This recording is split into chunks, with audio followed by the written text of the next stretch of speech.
Before we start the video, make sure to subscribe to my channel. I appreciate all the support I received from you. And as always, all the information in my videos is rumors taken from the internet or the street. I'm not saying the information is fact.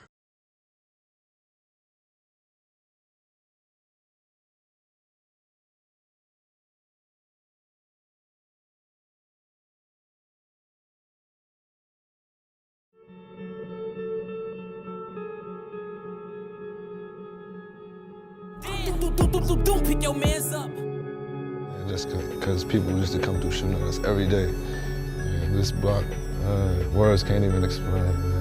Can't even explain. Yeah, man. Little School Valley, 05 way on money. Young Money, man. They in the building. 600 boy, LA, man. LA Capone, man. Get it to him, man. OC2 boys, man. Team Number 9, man. Number 9 shooter, you hear me? Hey, bitch, you little bitch. Yeah. What the fuck is wrong with you? Hey, I am Brick Squad. Yeah, Brick Squad, boy. What the fuck is you talking about, boy? You have to be willing to die or go to jail for 100 years if that's the lane that you're stepping in. You have to understand that whether you're 15, 16, you got to think like a man. You know what I'm saying? So don't be in it. Oh, you're not? Why does everybody say you're only 16 years old? They say what they want to say. How old So are how you? old are you? 300. The Story of KTS Dre.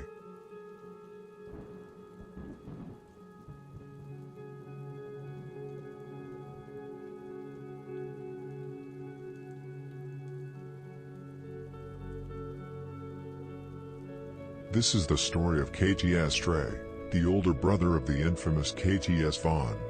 While his brother may be the more famous name to the general public, Dre carved out a significant reputation of his own while walking this earth.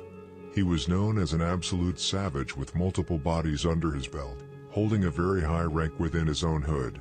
Dre was both deeply respected and widely feared across several neighborhoods on the east side. I hope you will enjoy this video.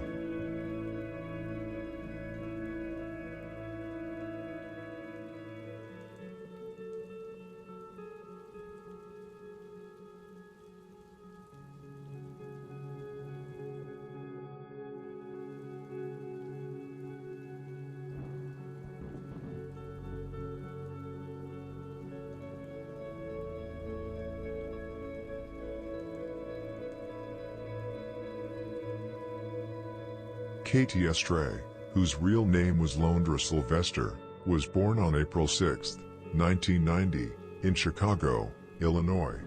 Dre grew up on 80th and Manistee alongside his brothers Vaughn, Vinny, KJ, Jeff, and Big Earl, as well as 2 or 3 sisters. While they were all close, Dre and Vaughn only shared the same mother, Lanya.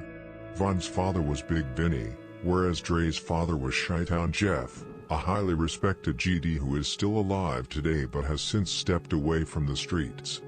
Because of these different family ties, the brothers were in the beginning split across different territories, however not enemies. Vaughn, KJ, and Vinny grew up in and primarily claimed EBC, which is a GD set located on 75th and Cottage.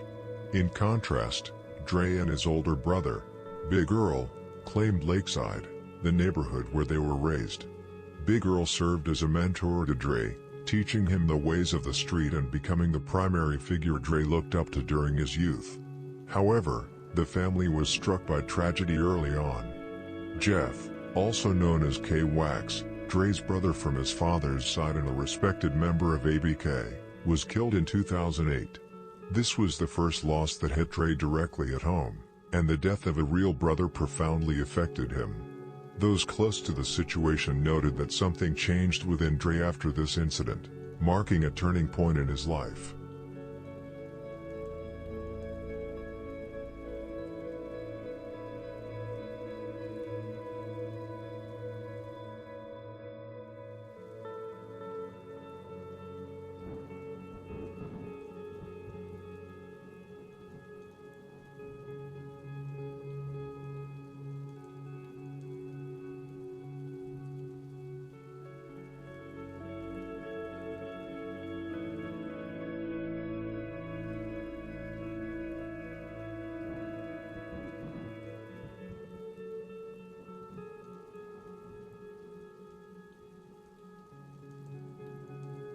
Big Vinny, KTS Von's father, acted as a stepfather to Dre and raised him as if he were his own son. Vinny was a member of EBC and a gangster disciple who was deeply entrenched in the streets. Tragically, he was killed in July 2016, just 1 year after the death of his son, Von.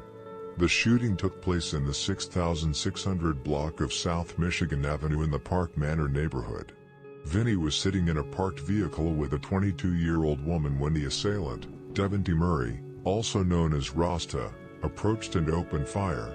Vinny was shot 5 times and died at the scene, while the woman survived after being struck 3 times. Murray, who was actually a member of the same set as Vinny, was later arrested and convicted of murder and attempted murder. His conviction was secured after 2 witnesses identified him, including one person who had been sitting in the back seat of the car during the attack. While several theories exist regarding the motive, sources suggest the murder was tied to Von's death. It is believed that Vinny suspected older EBC members of backdooring his son, and he was killed after attempting to confront them about these suspicions. Because Vinny was a second father figure to Dre, the loss was devastating and hit him incredibly hard.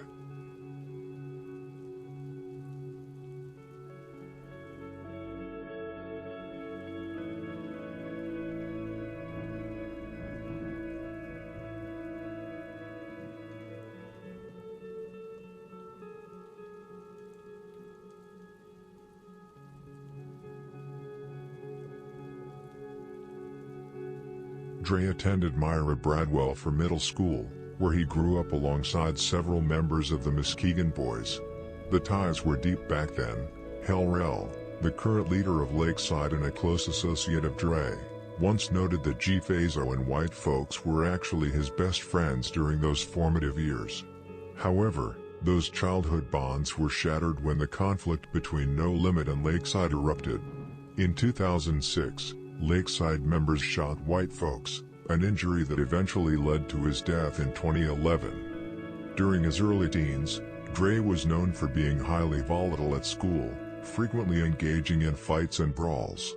This aggressive behavior quickly transitioned into legal trouble, leading to arrests for disorderly conduct, gambling, and fighting. For Dre and his brothers, the streets were the only normal environment they knew. It was where their social circle resided and it mirrored the life their father led.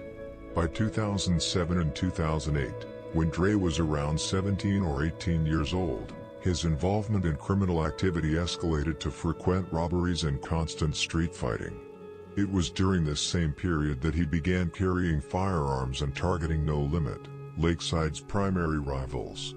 While he was active in the shootings that plagued the neighborhood, it would be another 2 to 3 years before he allegedly took his first life. That's fine, crazy.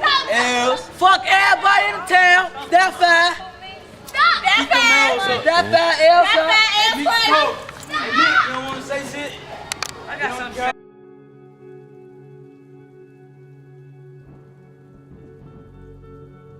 Before we move on to Dre's life, I thought I'd go over the history of Lakeside, which I don't think I've actually done in any other video. Just as Circuit City was one of the first properly structured GD gangs in the South Shore, so was Lakeside. Lakeside was formed in the 70s or 80s and is located at 79th to 81st, Saginaw to Manistee.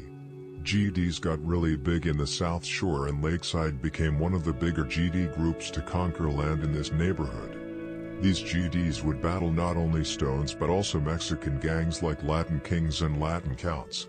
Lakeside is named for its proximity to Lake Michigan to the east, but back when KTS Dre came up, they actually used to call themselves the Lakers.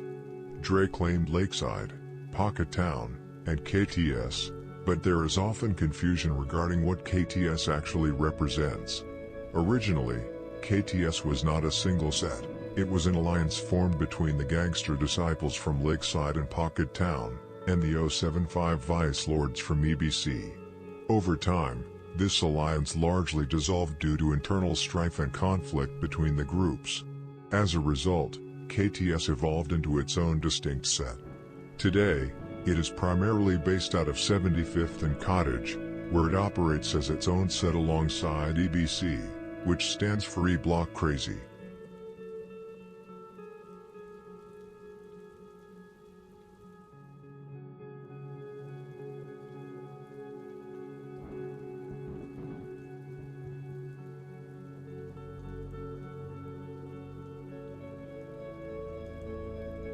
Lakeside and the KTS movement have been involved in many conflicts, but the one that stands out, and the one KTS Dre was most heavily involved in, was the war with their bitter rivals, the No Limit Muskegon Boys, or NLMB.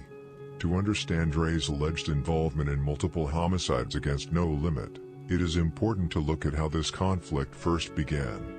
Originally, the Muskegon Boys and No Limit were two separate sets before merging to become NLMB. Prior to that merger, the Muskegon Boys were actually cordial with Lakeside due to deep family ties.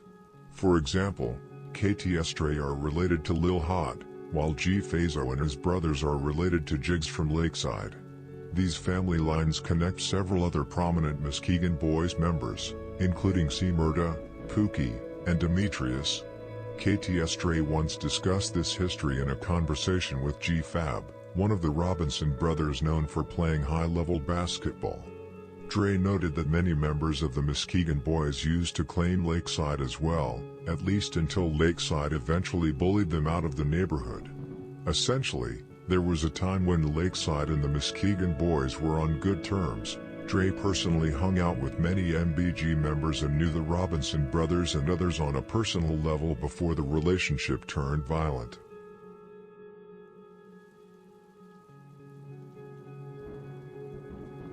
Just as Dre mentioned in the conversation, Lakeside essentially bullied the Muskegon Boys out of the neighborhood, though the reality was more complex.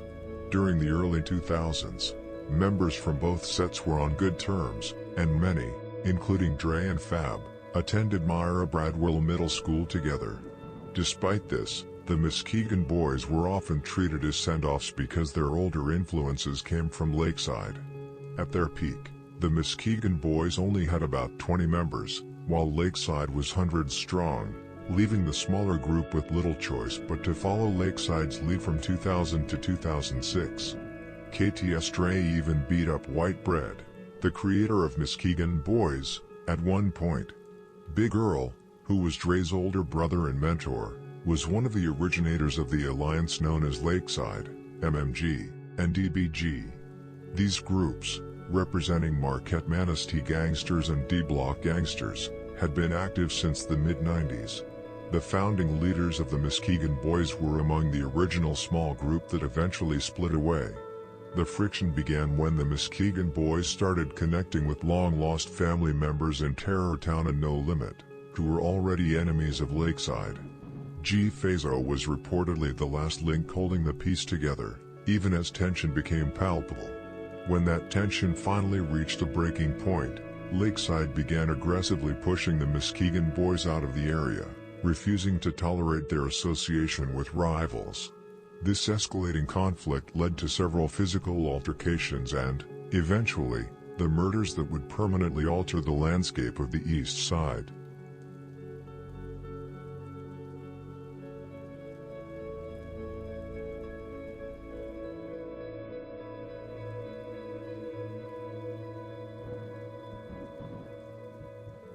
You niggas used to be terrified of Faison, nigga. Don't play crazy. Who, bro? Faison was a little kid, bro. Who was scared of him? He was a fucking kid. Stop it.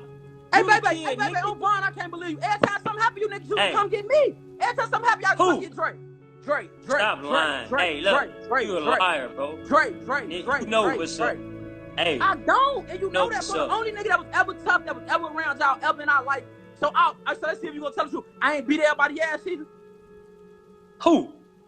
Niggas like White Bread, niggas like Aaron, niggas like Rick. I ain't beat all them up. I ain't put my hands on all them. Stop. On what? I ain't beat on all them niggas. On what? When? On what? I don't know hey, baby, for real, G. When?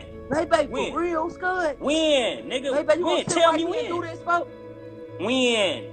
Baby, when we was growing up, I didn't do anything to everybody. I don't remember. I don't remember nothing. I wasn't doing nothing. Hey, baby, I wasn't doing nothing. I just grew up like everybody else. I wasn't on shit.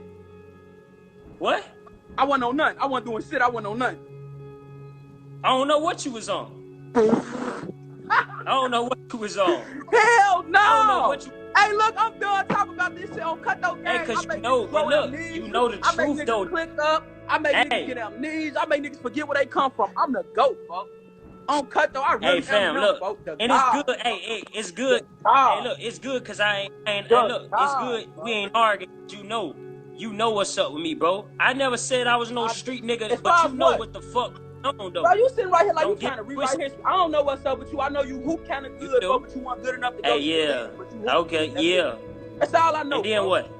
So what? Nothing else. So, I swear to God, so nothing else. You want to talk about history? Nothing so else. I want on Cutthroat, I know nothing else about you, bro. You ain't been, for all my kids, you ain't been involved in nothing over East since like 06, 07. Bro, you just like Why? East Why is that? You ain't been involved in like since like 07. Why is that?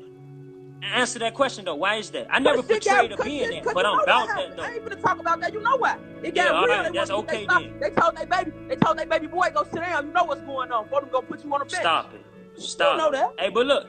You know that. You know though. We already talked about. Look. You know, bro. I ain't gotta be on there, but I dare nigga play crazy. Man, look, bro. I don't believe that shit, folks. Look, bro. I don't believe.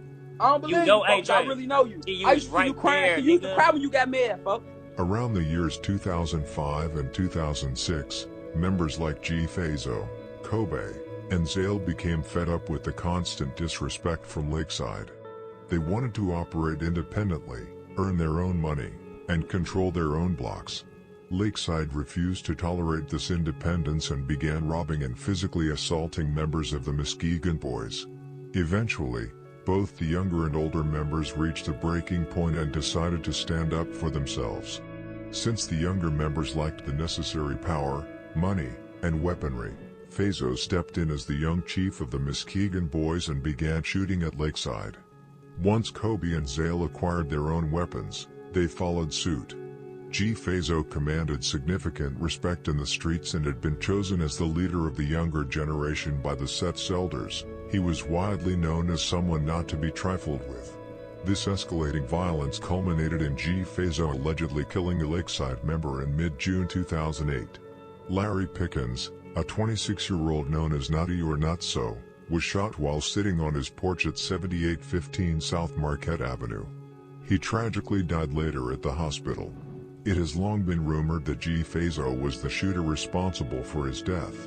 Nutso was a highly beloved original member, and Lakeside later adopted the nickname Nuttyville in his honor.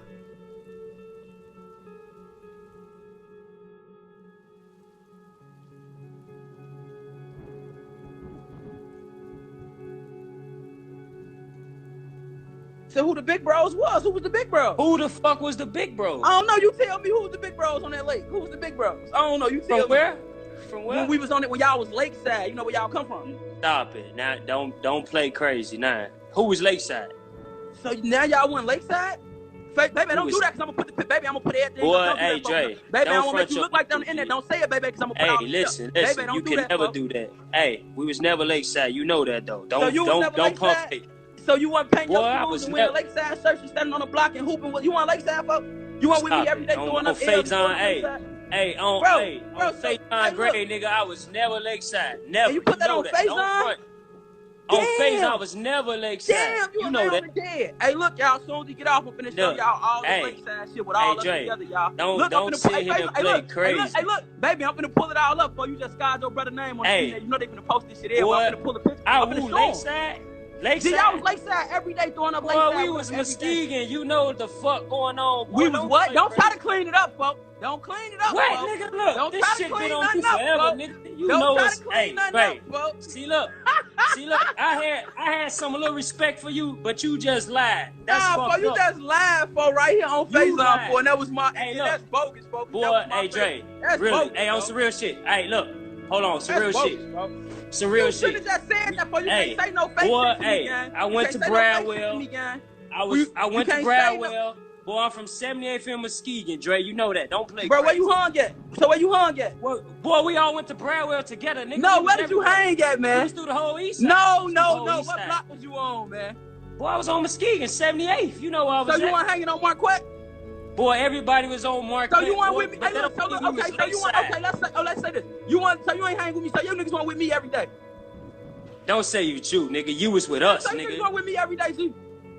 Boy, you was with us, boy. Okay, look, yeah, however you want to word it. Say it however you want. Ever make you sound cool. Like, let me make it make sense right quick. I'm finna clear everything right now. Listen.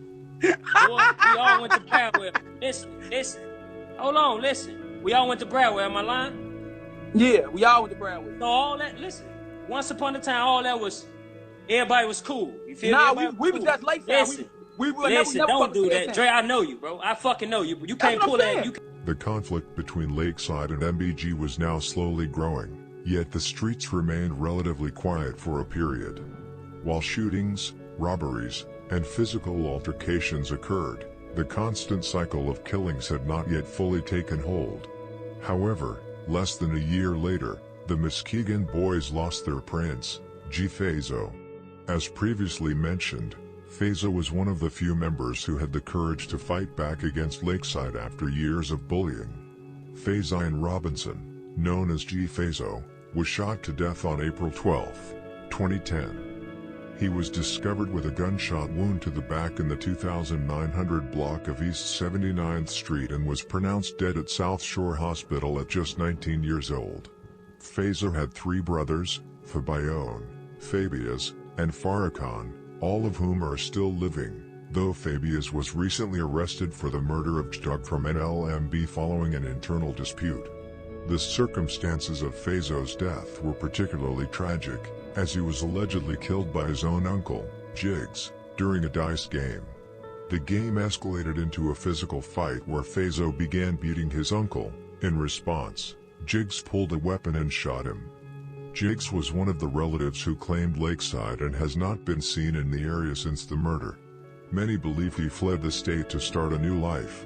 This internal tragedy is why members like Cairo have pointed out that Fazo was not killed by a rival in the traditional sense, as the shooting was a personal dispute rather than an act of war on behalf of Lakeside.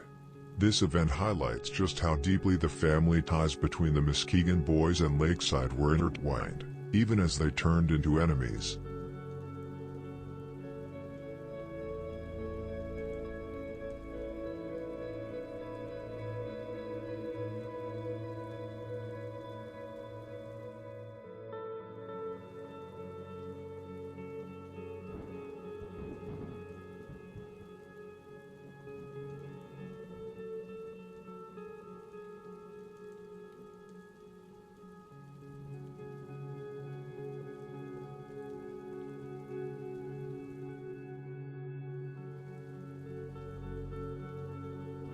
Initially, rumors suggested that Lil Jon from Lakeside was responsible for Fazo's death, but those claims have been proven false. Nevertheless, Lil Jon was deeply involved in the opening stages of the conflict between Lakeside and the NLMB alliance. He remains a heavily respected figure who essentially leads Lakeside alongside Hal Rell. In a notable Instagram live stream involving KTS Dre and Cairo from No Limit, Cairo claimed that Dre was actually intimidated by Lil Jon, asserting that Jon represented the real Lakeside. This narrative was supported by Juvie from No Limit, who posted a story claiming that Lil Jon had effectively banned Dre from the Lakeside territory. According to Juvie, this displacement was the primary reason Dre eventually transitioned to claiming Cutthroat. The specific origins of the dispute between Dre and Lil Jon remain unknown.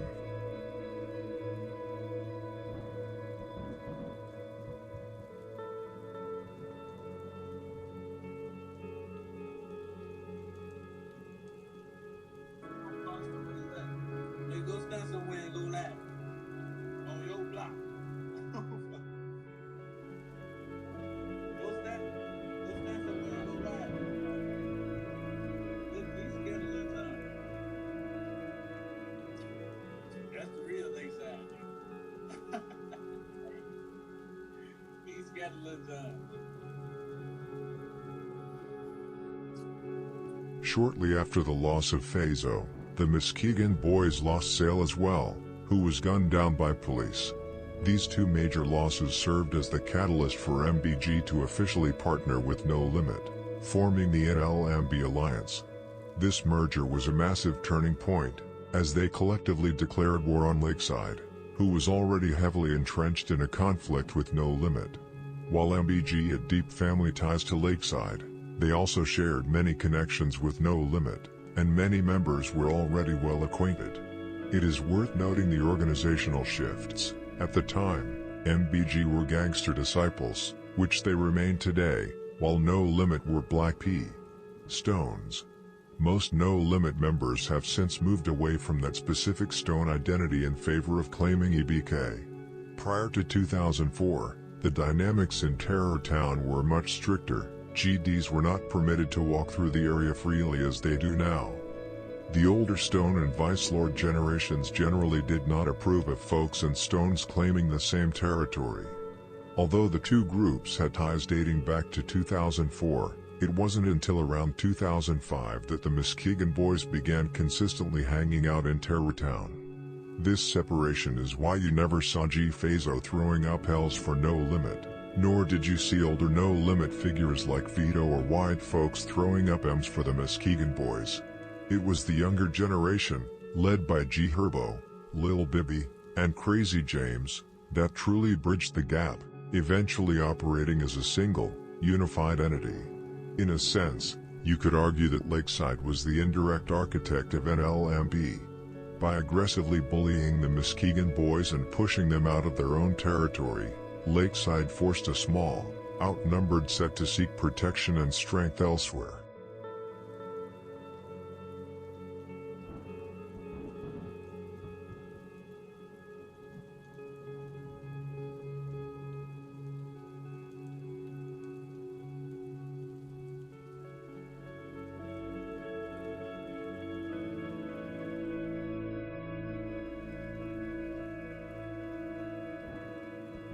They write shit like this on the wall. That's what they write on their walls. They little ass don't be on shit, boy. We be out here. It's late, now niggas ain't out here. These ain't the hours them fuck niggas come outside. We walking the 9 too. Check us out just in case y'all think I'm dolo. And niggas ain't on the 9. Just in case. It's not 5 in the morning. It's not 5 in the morning. It's not no shit like that. It's 10 o'clock. Gee, where the fuck is y'all at? And we was on the hit, boy. Y'all lucky y'all ass ain't out here. And I seen some of you niggas just ride past in them cars. I don't know if that was you or not, Lil Herb. Your ass was in one of them cars, man. Huh? Ooh. Oh. Get their ass on camera. Get their ass on camera. We gonna take it slow. Up to 9. Temporarily shifting focus from the war with No Limit, we look at the conflict with 8x13, also known as Gotti Way, which later became Gotti World 075. This transition to Gotti World is directly linked to KTS Dre, who is rumored to have been present at the murder that birthed the name. On April 9, 2011, 23-year-old Michael Lee, known as Gotti, was sitting in his car in the 5500 block of South King Drive. A vehicle pulled up alongside him, and a shooter opened fire, striking Gotti in the head. He was taken to the hospital but did not survive. While the exact shooter remains unconfirmed, street intelligence suggests that Dre, Spook, and Von were all present at the scene. This is widely considered to be Dre's first alleged body. Following the hit, the KTS Alliance, consisting of Pocket Town, EBC, and Lakeside, began a campaign of heavy disrespect. They popularized the mocking phrase "Don't Go Gotti" and even went as far as printing the slogan on shirts to taunt their rivals. Nowadays, Gotti World focuses its attention primarily on Murda Drive. While they maintain their conflict with Pocket Town, the dynamics of these street wars continue to shift. Originally, Pocket Town was mainly locked in a feud with Circuit City, but their primary focus has since transitioned to No Limit.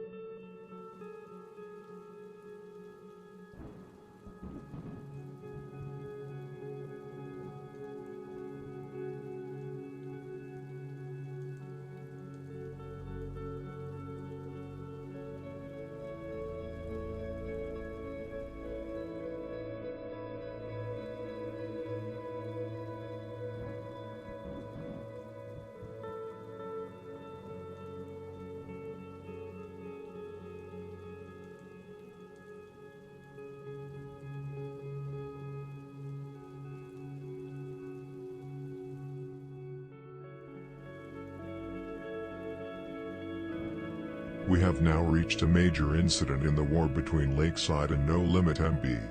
I'm talking about the double murder of Rock and Alamo from No Limit and the attempted murder of 5 other members, including Rashad, G Fazo, and Wet M Up.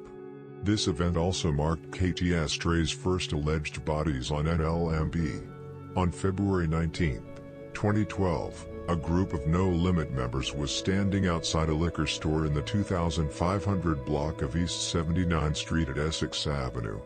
Suddenly, a beige car pulled up. KTS Dre, who was in the vehicle with BD Ritchie and Mac Main, opened fire alongside the other two, spraying the group with bullets. Rock and Alamo were hit several times and died instantly.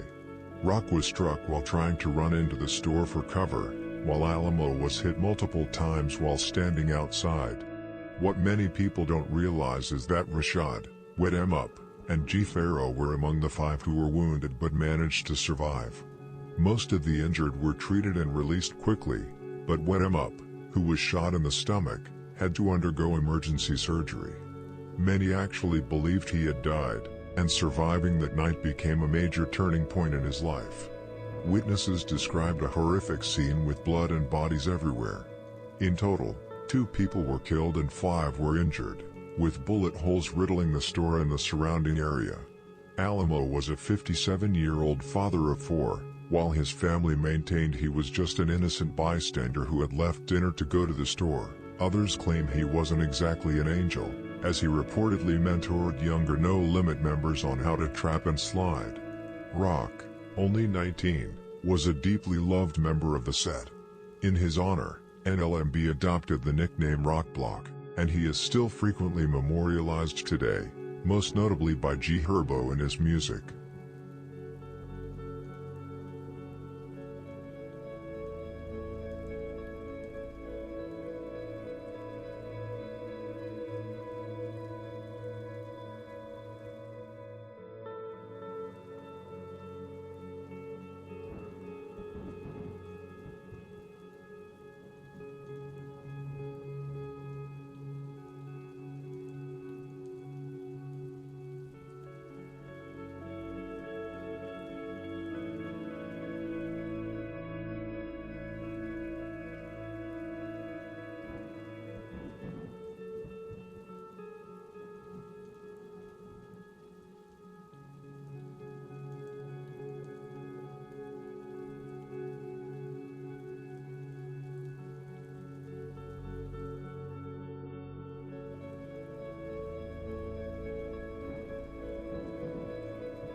In the summer of 2012, KTS Dre was allegedly involved in the death of Michi from Drill City, though this rumor remains unconfirmed with very little public information available regarding the murder.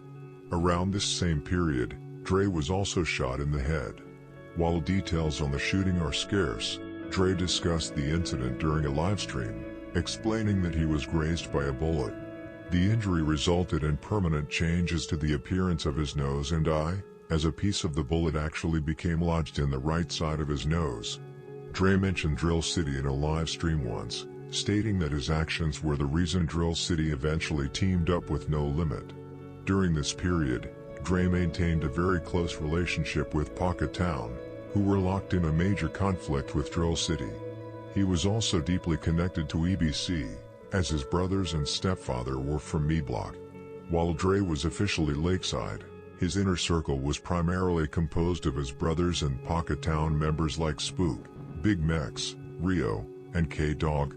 Despite being from Lakeside, his closest circle was actually mostly members from the Pocket and EBC. But of course he was still close with many Lakeside members.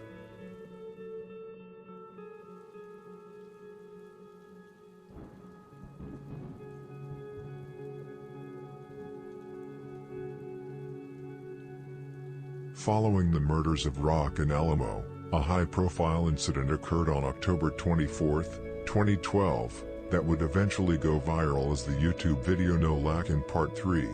KTS Dre, his brother Von, and Lakeside members Pasto and Don Don caught No Limit Kobe, Cairo, and Moody at a McDonald's right on No Limit's home turf.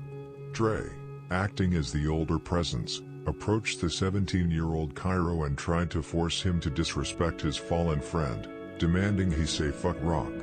When Cairo stood his ground and refused, Dre struck him in the face. The situation escalated quickly when Moody emerged from the restroom with a firearm visible in his waistband. Seeing this, the KTS and Lakeside members retreated from the restaurant and headed back toward their territory. However, the No Limit members quickly retrieved their own weapons and gave chase. This led to a direct shootout involving Dre, Kobe, Pasto, Moody, and Cairo. During the exchange, Pasto was shot in the arm, an injury allegedly caused by Kobe. While the video itself became a piece of internet history, the real-world violence that followed was much more serious. This incident, and the way he handled himself during the confrontation, is a primary reason KTS Dre's name became known far beyond the streets of Chicago. Dre and many others, including fans, have made fun of Cairo for this incident on multiple occasions, and this incident has basically haunted him. G Herbo rapped about this incident in the song Back at It Part 3, where he said, "YouTube the No Lackin' 3 video. Yeah, a few of them gone. All of them gone." Dre had not yet been killed when the song was made, but it truly hits differently now that he is gone.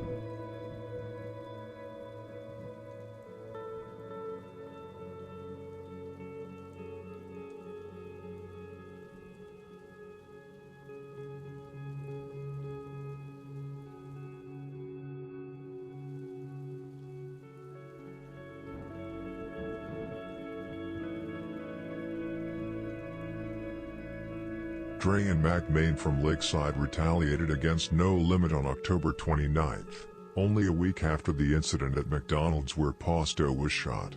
The two were waiting outside the home of Big Loss on the 7900 block of South Escanaba Avenue while Loss was out buying a newspaper and coffee. As Loss returned to his apartment, Dre and Mac Main shot him several times in the back before fleeing on foot. Big Loss, whose real name was Carlos, was a 33-year-old, well-respected member of No Limit and the father of Lil Loss from Drench Gang. He was the father of 4 children and was described by peers as a person everyone enjoyed being around.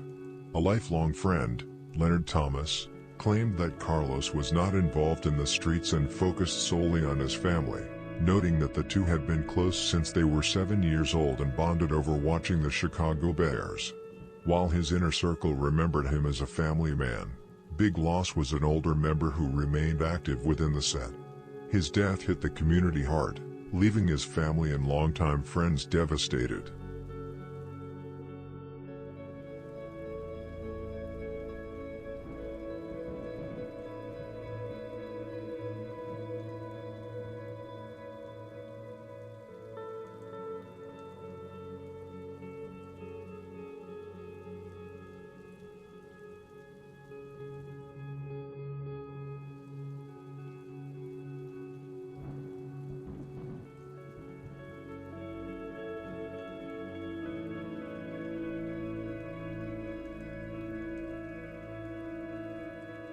There is actually quite a lot of confusion regarding this murder. Many originally believed KTS Von and Vinny were responsible, but that has since been proven false. A few years ago, I obtained investigation documents confirming the motive was the ongoing war between Lakeside and No Limit. The documents listed several suspects, starting with Big James from Bingo Block, who was arrested on March 17, 2013. Big James eventually provided information on everyone allegedly involved, naming Donnie from Bingo Block, KTS Dre, and Mac Main.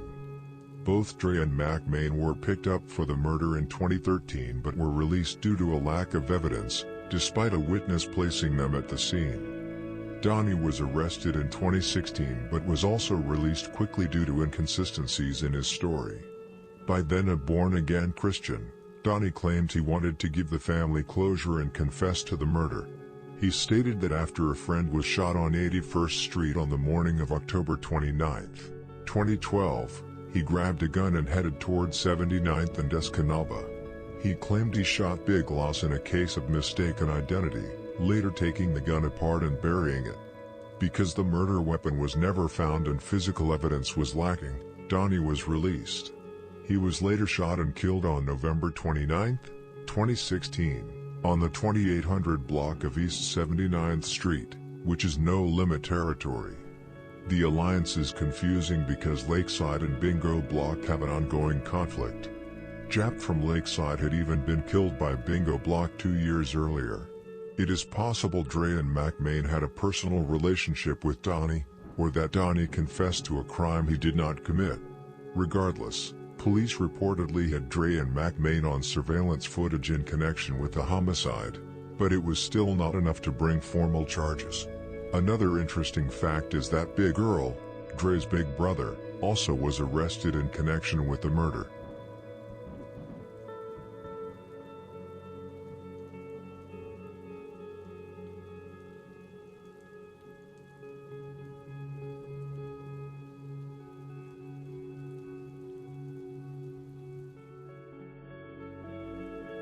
On November 10, 2012, No Limit retaliated against Lakeside, leading to the death of a young member named Bud, who was a close friend of KTS Dre.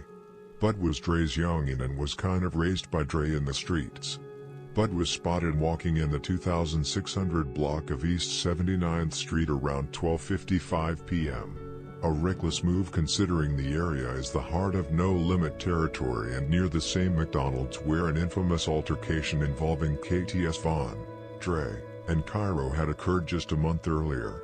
At the time, rumors suggested that Merch Money, Cairo, and Mad Max were patrolling the area looking for revenge. Witnesses reported that 4 young men approached Bud on the sidewalk and shot him multiple times in the chest before fleeing the scene. Bud, only 20 years old, was rushed to Northwestern Memorial Hospital in serious condition but was later pronounced dead. While police noted his criminal record and gang ties, a memorial at 79th and Saginaw painted a more tragic picture of his life. A man at the scene described Bud as a laid-back, mellow guy whose mental state had deteriorated after a past trauma, leaving him essentially homeless and wandering the streets every day until he was eventually caught by his rivals. This incident is also one of the reasons why Dre beat up Merch Money so badly in jail. He truly had love for Bud.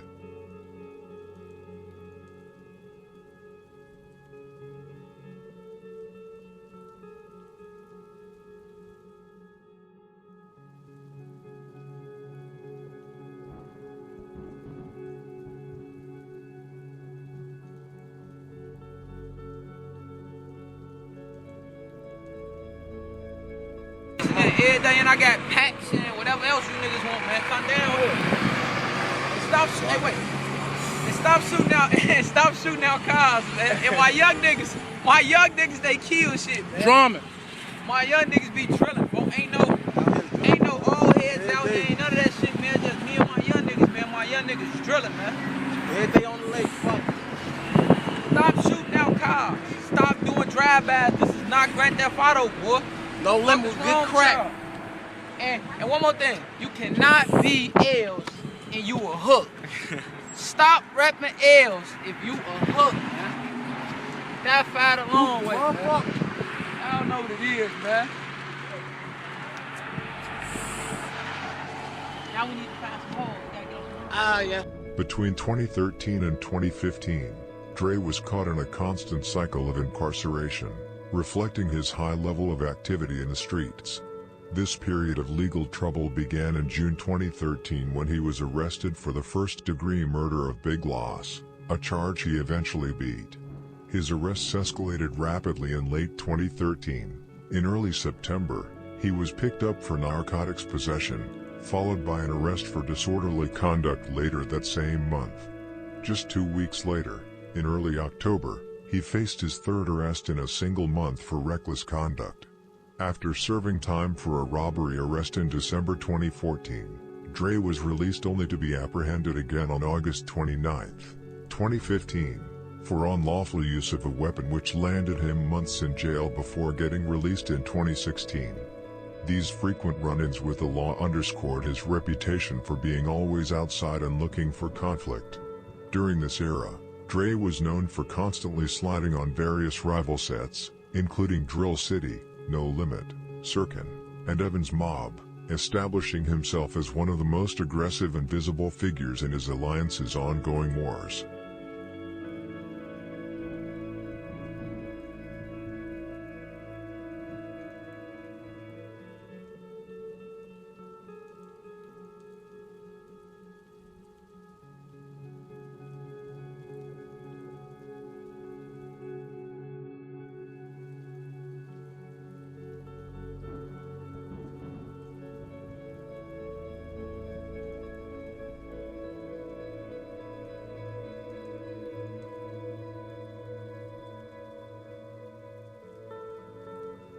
On June 23, 2015, KTS Dre tragically lost his younger brother, KTS Vaughn. There are 3 distinct theories regarding who was actually responsible for the murder. Because KTS Vaughn was so active in the streets, multiple rival sets wanted to claim credit for his death. The shooting occurred in the 7500 block of South Ellis Avenue at 5 minutes past 2 in the afternoon. KTS Vaughn was walking alone and was reportedly heavily under the influence of drugs at the time. An SUV spotted him, and 2 individuals exited the vehicle, shooting him 23 times in both the body and the head to ensure he died at the scene. The first theory suggests No Limit killed KTS Vaughn. Rumors claim Choppa, Jock, Mally, and Mad Max were up shopping when they spotted Vaughn. Mally and Max allegedly hopped out of an SUV and stood over him. Afterward, No Limit relentlessly mocked Vaughn in songs and online. Mad Max began calling himself a smoker on Instagram, taking Vaughn's own nickname. Choppa posted videos from the night of the incident and revealed that he, Jock, Mally, and Max stayed in a safe house for a month on high alert. The mocking extended beyond his main rivals, as 600 Breezy and DBK Juvie joked about a Don't Get Smoked sequel. Even 051 Young Money members showed no sympathy due to Vaughn's past disses toward them. While Mad Max remained relatively quiet, he posted a cryptic image of a lion with a bloody face 2 days after the hit, followed by a photo with Mally captioned Splash Brothers. The other theories regarding his death suggest that the Circuit City gangsters were responsible. There are also rumors that EBC backdoored him, a possibility that the police report actually indicates. KTS members themselves have told Circuit not to claim the hit. Despite this, Pocket Town slid on Circuit in the days following the murder, resulting in the death of Lil Eric.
Dre, being the older brother of KTS Vaughn, was totally and utterly heartbroken after his death. He was filled with anger, and the same day it happened, as soon as he got word, Dre slid. Dre even admitted to this in a live stream on Instagram where he said that he blew his gun trying to get back and then went on the run from the police. We do not know who he actually slid on, but there are many indications that it was NLMB since shots were fired that day in Terror Town after the murder.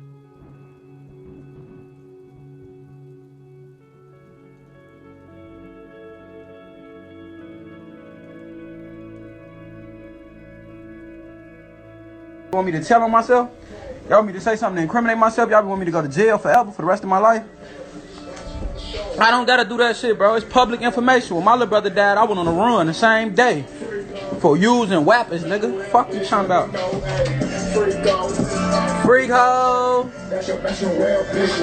Y'all just be wanting to talk, nigga. Y'all just be wanting to talk, nigga. Hey, look, man. You goofy ass niggas. It's 2015, boy. I don't even fight. But I beat any nigga ass from No Limit, boy. I don't give a fuck who you is, boy. Any nigga from No Limit, I beat. Between 2016 and 2019, Dre spent a significant amount of time on house arrest while simultaneously cycling through constant arrests and jail time. His frequent legal issues suggest he was a primary target for law enforcement. In early 2018, he was arrested for child endangerment, followed just a few months later by an arrest for driving without a license. Only 2 weeks after that incident, he was taken into custody again for domestic battery involving bodily harm. By late January 2019, his legal troubles continued with another arrest for possession of narcotics.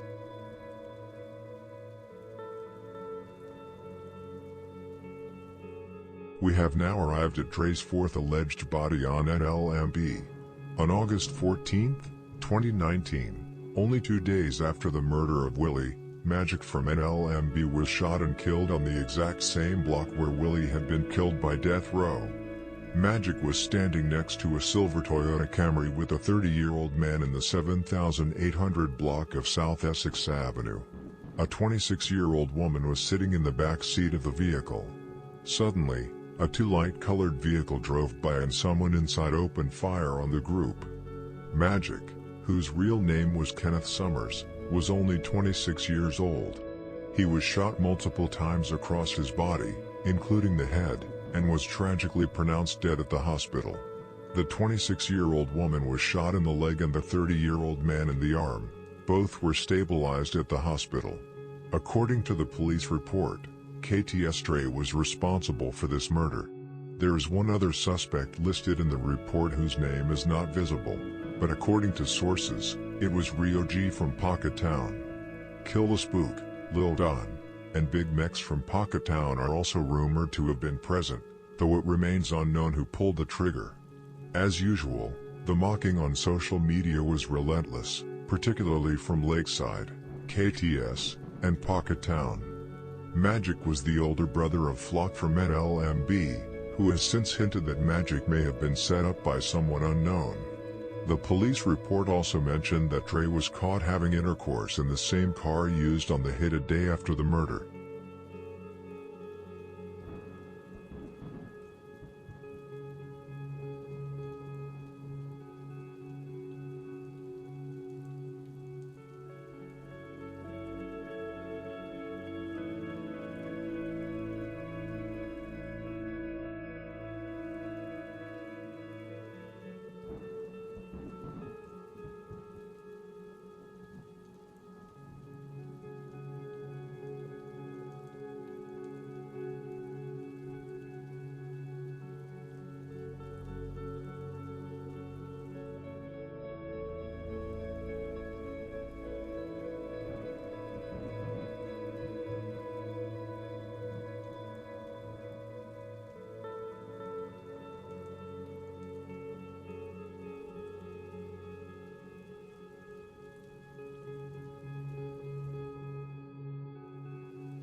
On April 27, 2020, Dreco was arrested again for unlawful use of the weapon while on parole as a felon. The arrest was highly dramatic, beginning when police stopped him at a gas station. Dre refused to exit his vehicle, leading to a standoff that lasted several minutes. Once officers finally forced him out, it took multiple people to wrestle him to the ground and bring him under control. During the struggle, Dre was injured, and blood could be seen dripping from his nose. A subsequent search of his person and the vehicle uncovered a firearm. Following the incident, Dre was charged and held in Cook County Jail for several months until his release in late November 2020.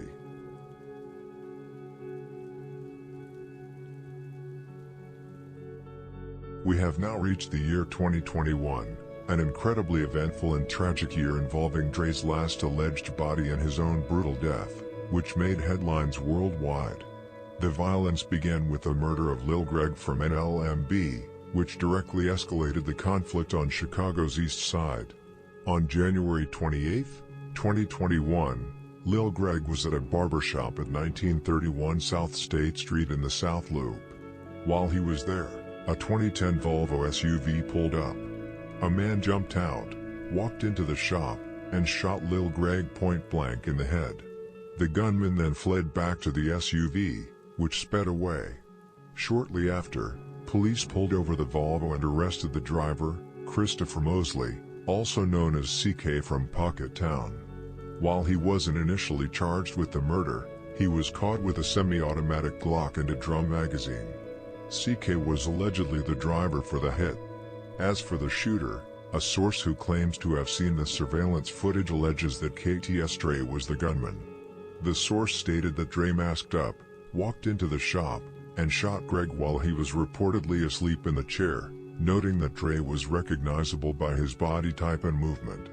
While others like Spook, Lil Don, and Big Mex from Pocket Town are rumored to have been involved, the source maintains it was KTS Dre, a factor many believe led to the extreme nature of his own eventual murder.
Why y'all ain't out there no more, man?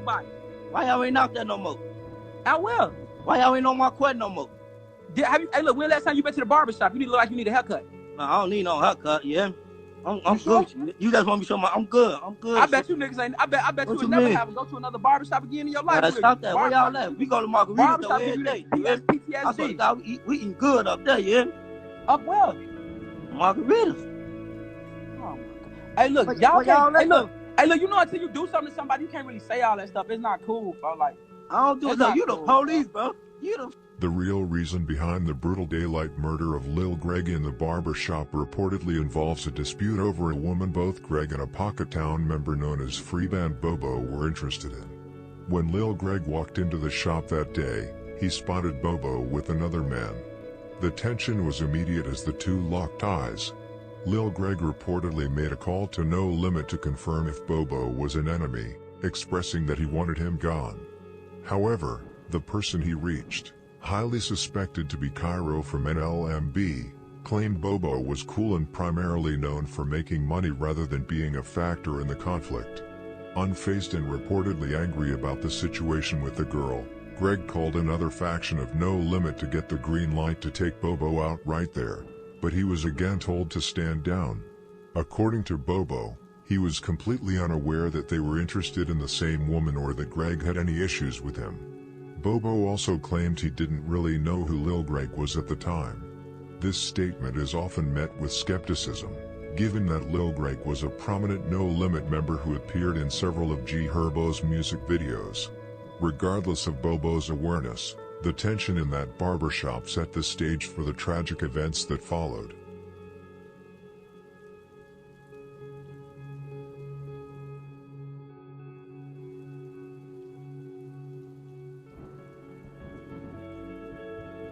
According to information received directly from Bobo, his friend in the barber shop noticed the tension when Bobo and Lil Greg locked eyes. The friend then made a phone call to alert their people of who they had seen and where they were located. While Bobo claims the call was meant as a warning in case something went down rather than an intentional setup, the actual caller remains a point of debate. Bobo insists it was his friend, though this is questioned by some since he also claimed that same friend had no gang ties. Regardless of who placed the call, it provided Pocketown with Lil Greg's exact location. A few minutes later, Bobo and his friend left the shop. Their departure reportedly gave Lil Greg a false sense of security, leading him to believe he was safe to stay. Both Freeman Bobo and Lil Greg were primarily known as money makers in the city rather than shooters, which is likely why no violence occurred between them personally on the spot.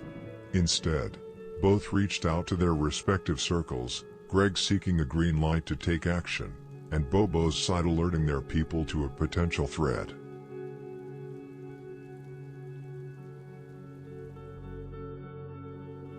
The reason this story is coming to light now is due to Freeman Bobo himself.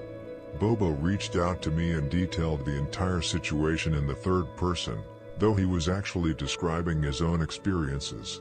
While I typically do not share this level of detail, I have received approval from the family to release it.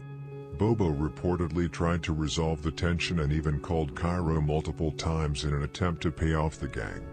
Other sources have corroborated that G Herbo allegedly placed a $50,000 bounty on Bobo, KTS Dre, Spook, CK, and Lil Don.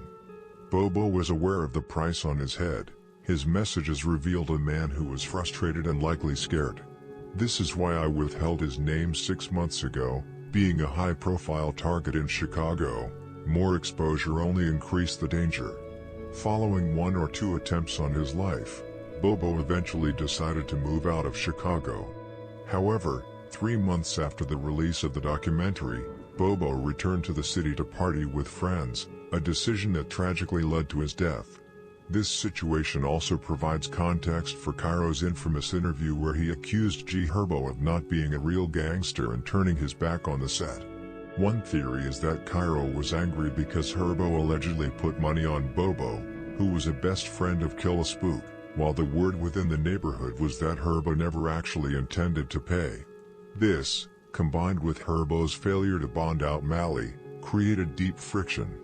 There are several theories regarding this fallout, ranging from Cairo genuinely feeling abandoned by the rappers and choosing to speak his mind, to the possibility that he was trolling the interview to confuse the police and FBI to avoid a potential investigation. Ultimately, it appears to be a mix of these factors, with Cairo choosing to follow his own path and speak freely, even though there was clearly a deeper conflict fueling his statements.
The consequences for KTS Dre and the entire KTS and Pocket Town alliance after the murder of Lil Greg would be truly horrific.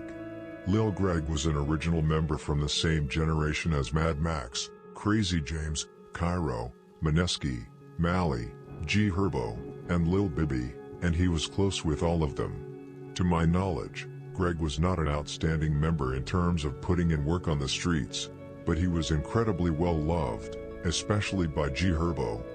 The entire reason Greg even knew about Bobo was because the woman they were both interested in had shown Greg pictures of herself with Bobo to make him jealous during an argument.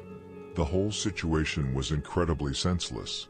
It is also tragic that Lil Greg left behind 2 children who now have to grow up without their father.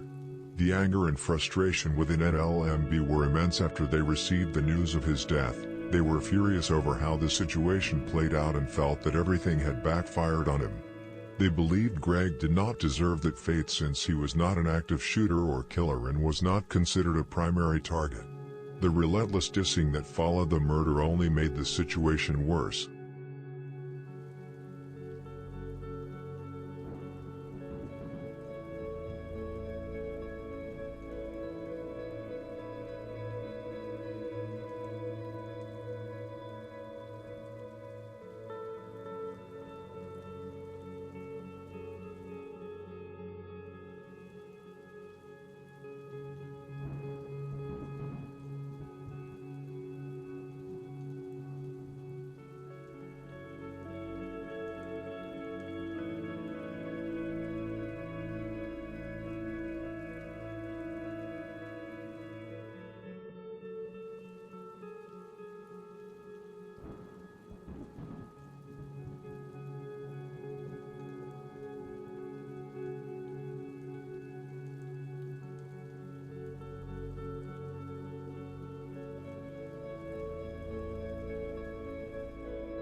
Following the murder of Lil Greg, the police issued public safety alerts warning that major retaliation was imminent.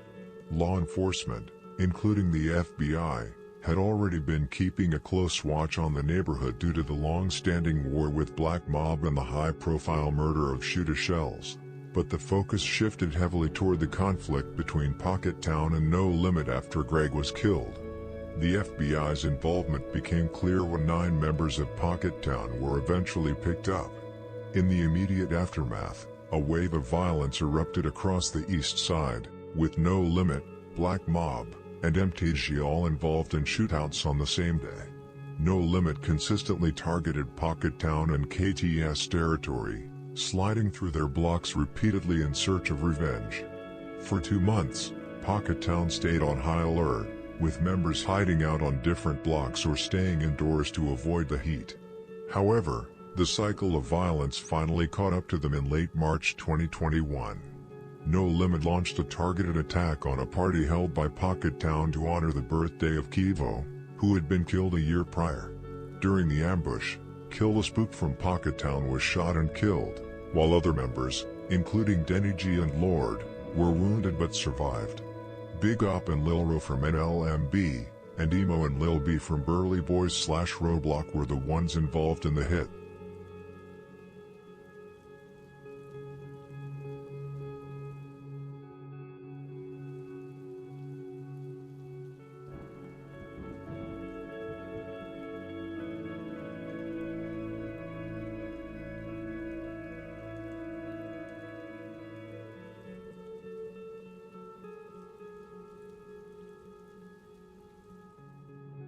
Going back a year, to April 27, 2020, KTS Dre got arrested and charged with unlawful use of a weapon, aggravated assault with a weapon, a warrant that was issued due to a parole violation. Dre remained locked up during large parts of 2020 before he was later released at the end of 2020 in November. What is unclear here is whether he was put on house arrest or if he had been fitted with an ankle bracelet. Why I wonder this is because it plays a big role in the speculation around whether KTS Dre or Lil Don was the killer of Lil Greg just 3 months after KTS Dre was released. Just as I mentioned earlier, I have heard it was either KTS Dre or Lil Don. Anyways, in either late May or late June 2021, KTS Dre was arrested yet again, most likely for violating his parole for his charges from 2020. I have seen some people, including news sites, reporting that Dre had been locked up since his arrest in late April 2020 until his release and death in July 2021. This is false. Just 4 days before the murder of Lil Greg, KTS Dre on IG was live arguing with people from No Limit and also posted several stories from December 2020 until May 2021. I just wanted to clarify it in case you got confused by the news site reporting. On July 10, 2021, KTS Dre would be released from jail after a 60-year-old woman had posted his $5,000 bond. As many of you already know, KTS Dre did not have time to be out in the free world long before his life would tragically end.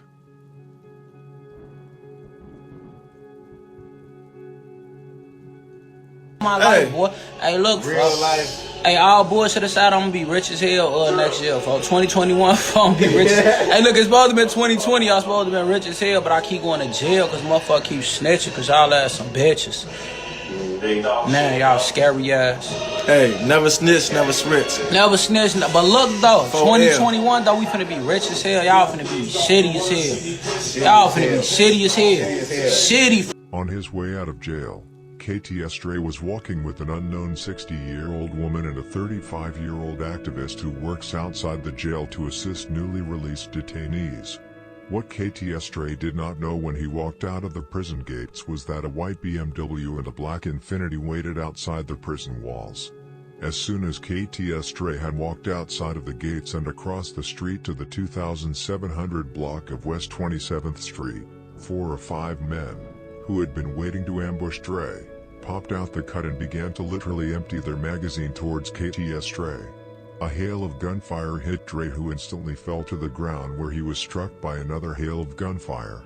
Multiple bullets per second came flying towards Dre as he was laying bloody on the ground. Switches were most likely used by the shooters. According to police, KTS Dre, whose real name was Lil Sylvester, suffered from 64 bullet wounds all over his body, with at least 10 of them striking him right in his face. However, I do not believe Dre was hit with 64 bullets. The police are most likely including both the entry wounds and exit wounds, which suggests that Dre was shot around 32 times. Police recovered 59 spent shell casings on the scene, and I doubt all of them hit Dre.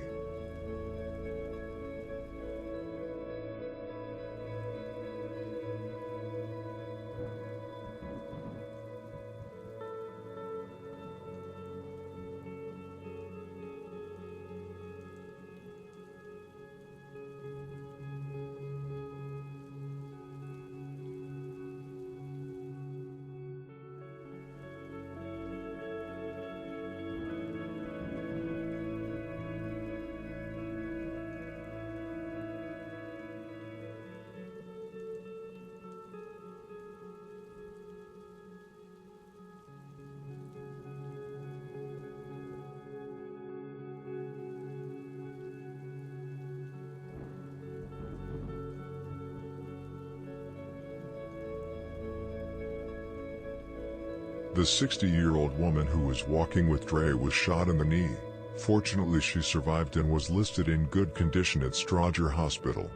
The 35-year-old social worker was also wounded in the shooting. She was grazed by a bullet to her face. She too was said to be in good condition. London Sylvester, only 31 years old, was pronounced dead at Mount Sinai Hospital in less than half an hour after the shooting. The scene was really a nightmare, and I can't even imagine the trauma for the 2 women who had to witness it. There was blood and bullets everywhere.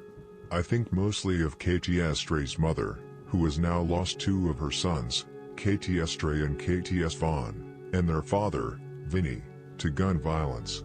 I hope she can find peace somehow despite all the horrors.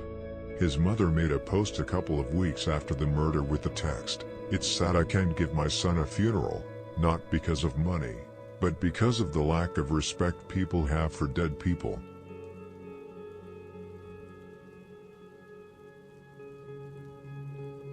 The killers of KTS Dre were, according to very reliable sources, Pharaoh, Lil Hod, Muwop, Veru, Twino, Cairo, Flock and Merch Money, all top members of Drench Gang, NLMB. All have made self-incriminating comments since the hit went down in July 2021, both in songs and on social media. This is actually one of those murders where members have themselves snitched the most, at least from what I've seen, not least by Cairo and Pharaoh. We start with Pharaoh.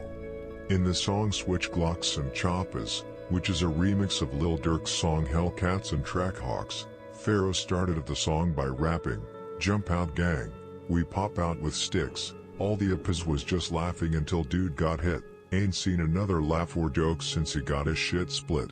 Pharaoh also posted a lot of Facebook and Instagram. Only 6 days after the murder, No Limit Muwop wrote, "Gauge way or gunplay," which Pharaoh answered with, "Lots of gunplay." Pharaoh later posted stories with the following messages, dissing No Limit in them raps not gone end good, "You people should know by now," and, "Ops my target practice, I ain't never been in no range."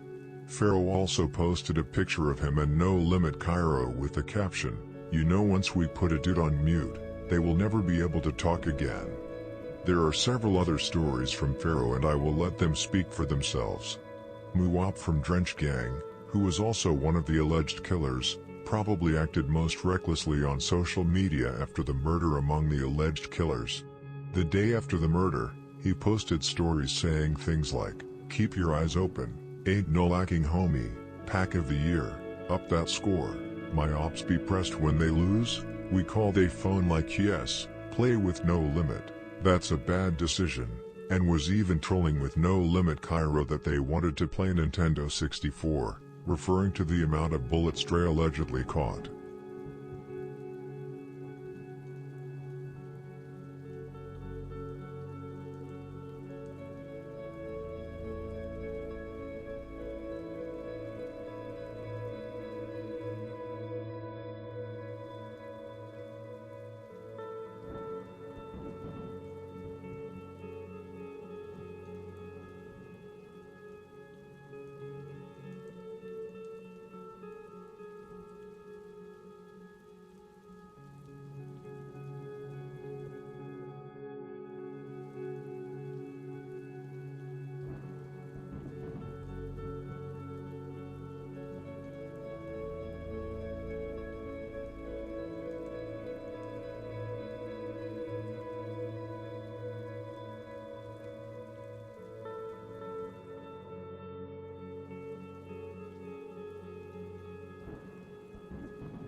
As we have talked about earlier in the video, Cairo had a personal beef with Dre because of the restaurant incident.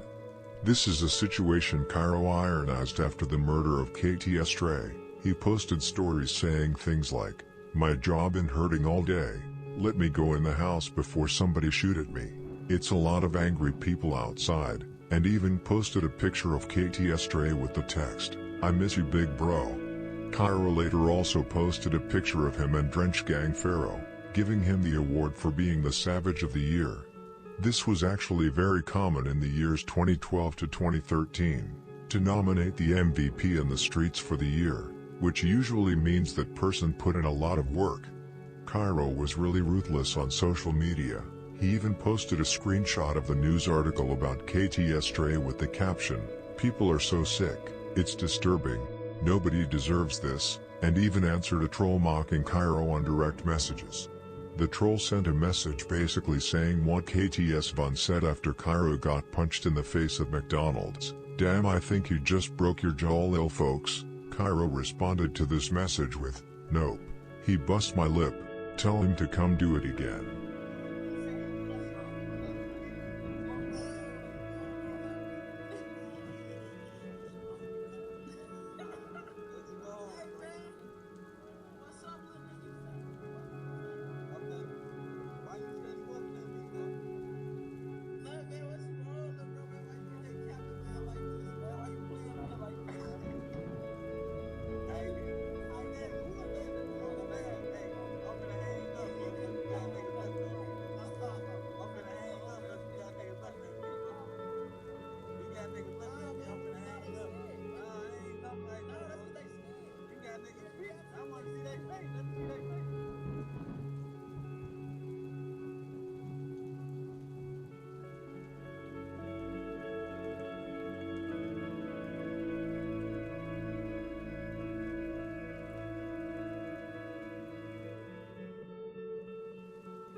Lil Hot from Drench Gang, who was one of the alleged shooters, also wrote several self-incriminating posts on Facebook just days after the murder. Among other things, he made posts saying, "DOA, OMG, somebody go help that guy, he was only out for 15 seconds, and, the guys cannot call my people the ops no more," which referring to that Lil Hot apparently have a lot of family from Lakeside. What's crazy is that even G Herbo, who otherwise usually stays quiet, made posts about this incident. He posted an IG story with the message, "Better check the board, we up that score."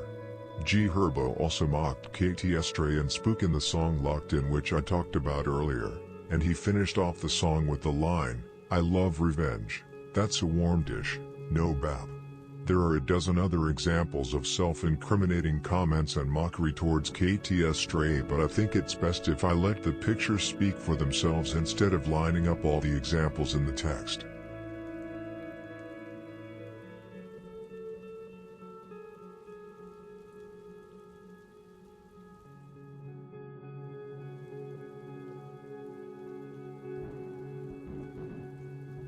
The reaction to Dre's death was immense, with the entire KTS alliance grieving heavily. White BZ from KTS shared a story on Instagram claiming that his rivals only killed Dre in that manner because they knew he moved too smartly and was a real bully they couldn't handle otherwise. Tons from KTS also posted, reflecting on the sheer amount of power and influence Dre held. These sentiments were echoed by numerous family and gang members who shared their grief across social media. This was a massive blow not just to Lakeside, but to the entire KTS movement. Since Dre also claimed Pocket Town, his death was felt just as deeply there, marking what many consider their biggest loss of all time, potentially even greater than the loss of KTS Vaughn. Dre served as a central leader, and his absence caused the KTS alliance to crumble. In the aftermath, internal strife took hold as members began blaming one another and questioning why there was no immediate retaliation against No Limit, ultimately leading to the fracture of the alliance.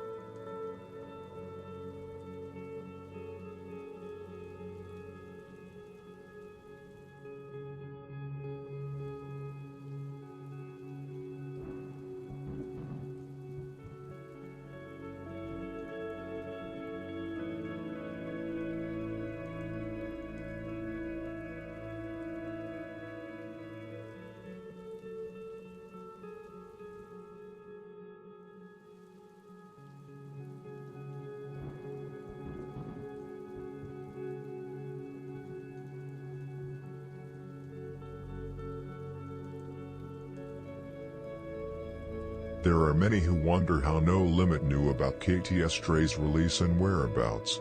According to very reliable sources, KTS Dre was set up by what he thought was a trusted friend. His friend, whose name is Tisha, drove to the Cook County complex together with the 60-year-old woman who was Dre's HB mother. I don't have the exact figure, but from what I've heard, No Limit paid Tisha a large amount of money to release the information about KTS Dre's whereabouts. According to rumors, Tisha was already far from Dre once the shots started to whistle in the air, because she knew what was about to happen. Dre was totally blindsided. He really thought he could trust her. However, according to sources, he knew something was about to happen, which is why he asked them to walk ahead of him. Tisha was allegedly broke at the time. Dre had even given her money, but 2 weeks after the murder, Tisha was in Mexico.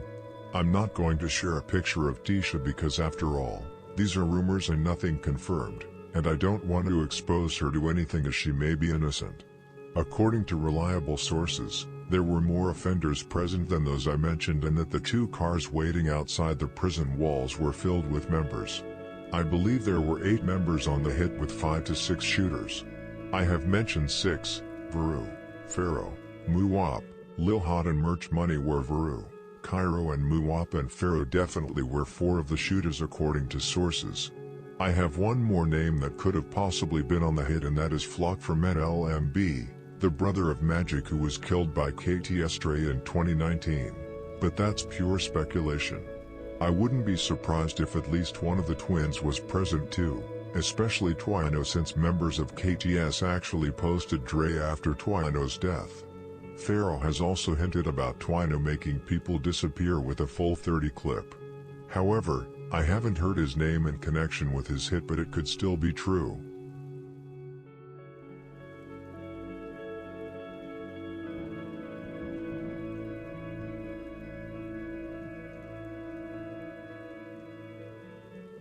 KTS Dre was truly an outstanding member, and I am not surprised by all the mockery that came after his death.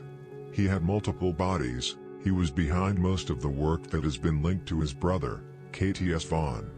He was allegedly behind the murders of Rock and Alamo from NLMB in early 2012. He then got arrested for the murder of Big Loss from NLMB, also in the year 2012, but was later released. In 2019, he was involved in the murder of Magic from NLMB, and I'm pretty sure he was involved in more shootings and murders. No Limit really hated Dre. Muwap from Drench Gang even stated that the killing of KTS Dre was personal. KTS Dre was truly an outstanding member, and I am not surprised by all the mockery that came after his death. KTS Dre was also one disrespectful man. We all know what he did at McDonald's. literally embarrassed Cairo for the whole world to see, even though Cairo actually stood his ground and did not disrespect Rock. That incident is still in Cairo's head. Recently he recorded a vlog in that same McDonald's that he was beaten in 2012. He trolled throughout the video, saying the ones who did it ain't here anymore and even tried to order a knuckle sandwich. However, he has all rights to do this. Dre mocked Rock, Capo, Kobe, Mad Max and several other No Limit members as well. No Limit really wanted him gone, probably more than they wanted Von gone since Dre actually put in more work.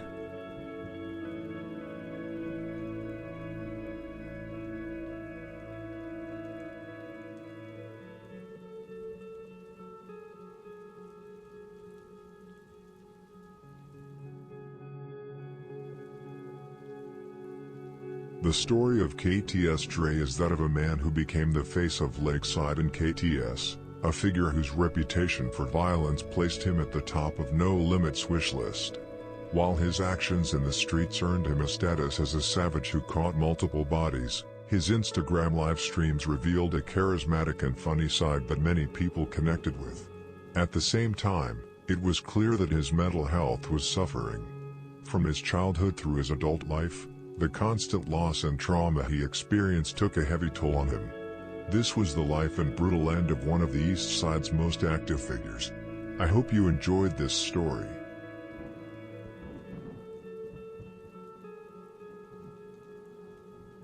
Thank you for watching this video. I hope you enjoyed it. Don't forget to like, comment, and subscribe. Stay safe, and may God bless you all. Let me know what you want to see next.